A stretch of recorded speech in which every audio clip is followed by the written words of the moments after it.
রাজশাহী বিশ্ববিদ্যালয় এবং রুয়েটের বর্তমান পরিস্থিতি নিয়ে বিস্তারিত জানাতে যুক্ত হচ্ছেন রাজশাহী থেকে সহকর্মী মতিউর মর্তুজা। আন্দোলনে তো উত্তাল রাজশাহী বিশ্ববিদ্যালয় এবং রুয়েট, আপনি এই মুহূর্তে কি পরিস্থিতি দেখছেন? আমরা এই মুহূর্তে রাজশাহী প্রকৌশল ও প্রযুক্তি বিশ্ববিদ্যালয়ে আছি। এখানে প্রশাসন ভবনের শিক্ষার্থীরা এখনো অবস্থান করছেন। তারা বলছেন যে দাবি আদায় না হওয়া পর্যন্ত তারা আন্দোলন করবেন।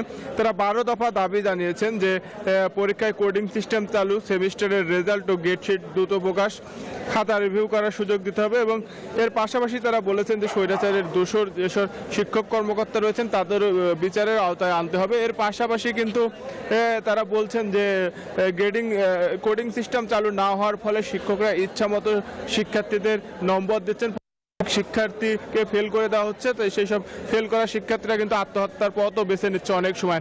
সেই দাবিতে তারা অবস্থান কর্মসূচি সকাল 10টা থেকে করছেন এবং তারা বলছেন দাবি আদায় না হওয়া পর্যন্ত তারা আন্দোলন চালিয়ে যাবেন। এর পাশাপাশি রাজশাহী বিশ্ববিদ্যালয় কিন্তু আজকে পূর্ণ দিবস কর্মবিরতি পালন করেছে বিশ্ববিদ্যালয়ের কর্মকর্তা কর্মচারীরা এবং তারা আগামীকালকেও কর্মবিরতি পালন করার হুঁশিয়ারি দিয়েছেন। ফলে বিশ্ববিদ্যালয় এবং রাজশাহী প্রকৌশল ও প্রযুক্তি বিশ্ববিদ্যালয় দুটি শিক্ষা প্রতিষ্ঠানে কিন্তু অচল বিরাজ করছে এবং শিক্ষার্থীরা বলছেন যে দাবি আদায় না হওয়া পর্যন্ত তারা ক্লাসে ফিরবেন না। আর বিশ্ববিদ্যালয় প্রশাসনের সাথে আমরা কথা বলেছি, তারা বলছেন যে আন্দোলনকারীদের সাথে আলোচনা চলছে, সমঝোতা পৌঁছে একটি স্থিতিশীল পরিবেশ রক্ষায় তারা কাজ করছেন।